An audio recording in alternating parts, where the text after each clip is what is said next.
এটা হচ্ছে কোয়েল নদী। এটা কোয়েল নদী। আমরা এখন ছত্তিশগড় রাজ্যে আছি। এখান থেকে নিয়ারেস্ট শহর হচ্ছে গুমলা। গুমলা হচ্ছে আর 15 কিলোমিটার বাকি আছে। নদীটা দেখতে ভালো লাগলো, প্রচন্ড হাওয়া দিচ্ছে তাই দাঁড়িয়ে গেলাম। হ্যাঁ, ওই ব্রিজটা থেকে আমরা নদীটা দেখলাম, ভালো লাগলো, চলে এলাম।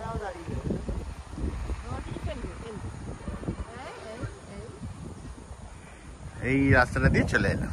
ট্যাঙ্কের এই অবস্থা,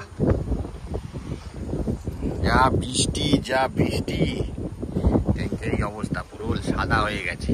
সার্ভিস থেকে নিয়ে আসা গাড়ি।